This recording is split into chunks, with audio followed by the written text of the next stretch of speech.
Hello everyone, कैसे हो आप सब। आई होप कि आप सब अच्छे होंगे। देखो, आज की इस पर्टिकुलर वीडियो के अंदर हम डिस्कस करने वाले हैं दोस्तों यूजीसी नेट एग्जाम जो पेपर फर्स्ट के लिए मतलब रिसर्च के अंदर आपको क्या है कि एक टॉपिक है रिसर्च के अंदर मतलब जो अनुसंधान है। ठीक है, रिसर्च के प्रमुख चरण कौन कौन से है। ठीक है भाई, हम रिसर्च करते हैं तो वहां से मतलब आपका क्वेश्चन पूछ जाता है कि भाई जो रिसर्च है ना, अनुसंधान है, तो अनुसंधान करने के लिए मतलब कौन कौन सी चीजें फॉलो करनी पड़ती है। ठीक है, वो चरण स्टेज कौन से हैं जिनको फॉलो करते हुए हम रिसर्च को कंप्लीट करते हैं, रिसर्च का एक जो रिजल्ट है, परिणाम है, वहां तक पहुंचते हैं।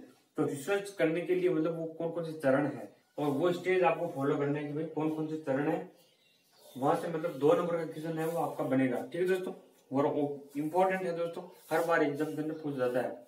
तो रिसर्च करने के दौरान मतलब वो कौन कौन से स्टेज है, कौन कौन से चरण है, उनको आपको सीक्वेंस वाइज क्रम से याद रखना है कि भाई ये क्रम है इनका, मतलब क्रम से व्यवस्थित कीजिए। वे पहले कौन सा आएगा उसके बाद कौन सा आएगा। ठीक है, तो पहला है अनुसंधान के जो चरण है,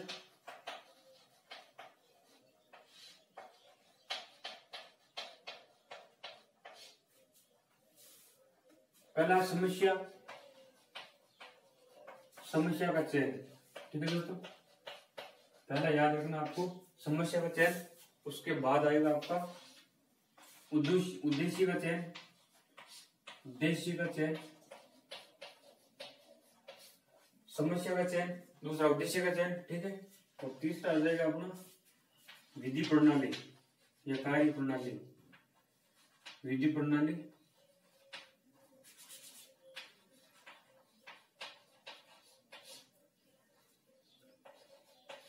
और चौथा है डाटा संकलन, डाटा संकलन यानी कि मतलब जो आंकड़ा है ना उसको एकत्रित करना। और पांचवा है डाटा का विश्लेषण, डाटा का विश्लेषण। और छठा आ जाएगा अपना, छठा स्टेज है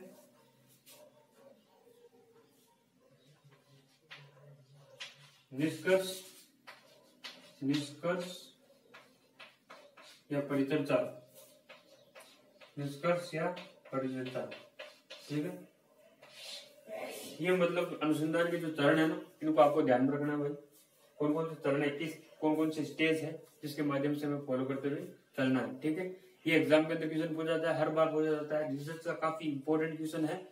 ठीक है, टॉपिक्स है और यहाँ से क्वेश्चन है, हर बार बनते हैं। तो शॉर्ट वीडियो के अंदर मैंने आपको समझाने की कोशिश किया है कि मतलब अनुसंधान में जो प्रमुख चरण है वो मतलब क्रम से आपको व्यवस्थित करने वाला क्वेश्चन पूछा जाता है यहाँ से।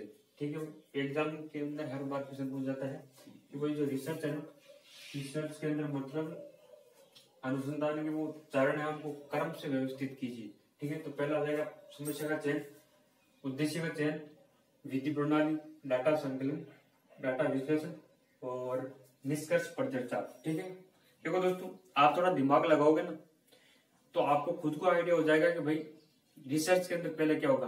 ठीक है, आप एक बार इन चीजों को पढ़ लोगे, ठीक है, उसके बाद आप खुद आइडिया लगा लो कि भाई हाँ पहले क्या आएगा। देखो,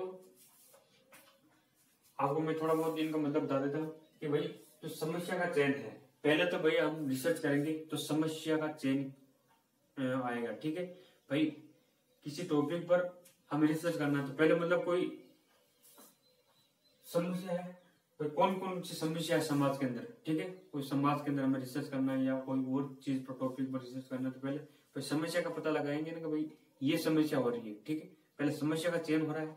ठीक है, समस्या का पता लगाएंगे, समस्या हमें मिल गई कि भाई ये समस्या है और इस पर रिसर्च करना है। ठीक है, इसका समाधान करना है। तो समस्या का चयन होने के बाद आप उद्देश्य का चयन करोगे कि भाई उद्देश्य क्या है आपका, क्यों कर रहे हो। समस्या है आपके पास, प्रॉब्लम है, तो उस पर आप रिसर्च क्यों कर रहे हो, आपका पर्पस क्या, मोटो क्या, आप क्या करना साबित करना चाहते हो। ठीक है दोस्तों, उसका रिजल्ट आप क्या निकालना चाहते हो, समाज के अंदर क्या सुधार करना चाहते हो। ठीक है, ठीक है, तो उद्देश्य हो जाएगा कि भाई जो भी आपका पर्टिकुलर उद्देश्य है। और तीसरा है विधि प्रणाली। भाई समस्या का चयन कर लिया आपने, ठीक है, उद्देश्य भी आपने चेंज कर लिया, उद्देश्य भी आपने चूज कर लिया कि भाई ये उद्देश्य है। उसके बाद विधि प्रणाली कि भाई आप कौन कौन सी विधि है उनमें से कौन सी विधि इसके लिए बेहतर रहेगी। ठीक है, ये जो पर्टिकुलर समस्या है उस समस्या के लिए मतलब कौन सी विधि है वो बढ़िया रहेगी, उस विधि का चयन करना है। ठीक है दोस्तों, बहुत सारी विधि होती है, आपको आपने पढ़ा होगा। ठीक है, अनुसंधान के अंदर मतलब बहुत सारी विधि होती है, अलग अलग घटनाओं के लिए अलग अलग विधि यूज की जाती। तो आपकी जो भी समस्या है उसके लिए कौन सी विधि उपयुक्त होगी। ठीक है, विधि प्रणाली आ जाएगी उसके बाद में 30 नंबर पर। और चौथा है डाटा संकलन। भाई विधि आपने चूज कर ली, ठीक है, मेथड आपने चूज कर लिया, उसके बाद डाटा संकलन यानी कि आंकड़ों को एकत्रित करना। डाटा संकलन ऐसे वर्ड होते हैं दोस्तों, फंसाने वाले होते हैं, जो कठिन समझ रहता है ना, इनका आपको ध्यान रखना है। डाटा संकलन है ना, डाटा संकलन का मतलब होता है आंकड़े एकत्रित करना। ठीक है, आंकड़ों को एकत्रित करना, डाटा प्राप्त करना जगह जगह से। ठीक है, तो चौथा काम आप क्या करोगे, डाटा संकलन, आंकड़ों को एकत्रित करने का काम करोगे। भाई रिसर्च के लिए आंकड़े तो चाहिए ना, उन्हीं आंकड़ों के आधार पर आप रिसर्च निकालोगे।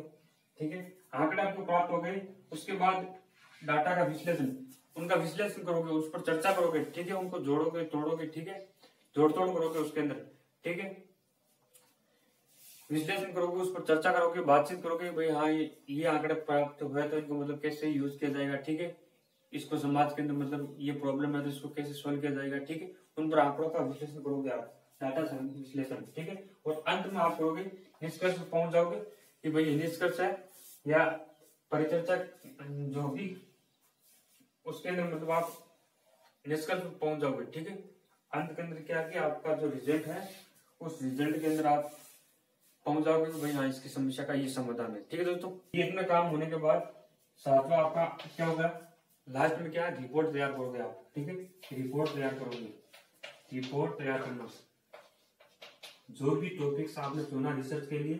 ठीक है, उस पर मतलब समस्या चयन होने के बाद उसी उद्देश्य का चयन कर लिया आपने, विधि प्रणाली कौन सी है, डाटा संकलन कर लिया, डाटा का विश्लेषण किया और निष्कर्ष पहुंचे, और फाइनली आप फिर क्या करोगे, सातवां है रिपोर्ट तैयार करोगे। ठीक है, लिखोगे जो भी आपने मतलब निष्कर्ष निकाला है रिसर्च के अंदर, जो भी समस्या का समाधान किया उसको आप रिपोर्ट के अंदर लिखोगे। ठीक है, तो ये मतलब 7 स्टेज है, इसको आपको मतलब ये अनुसंधान के सोपान है। ठीक है दोस्तों, अनुसंधान के चरण भी है, अनुसंधान के जो सोपान है ना उनको मतलब आपको एज इट इज याद रखना है, यहाँ से इंपॉर्टेंट क्वेश्चन है आपका बनता है। ठीक है दोस्तों, तो मिलते हैं नेक्स्ट वीडियो के अंदर, तब तक के लिए wish you all the best, thank you.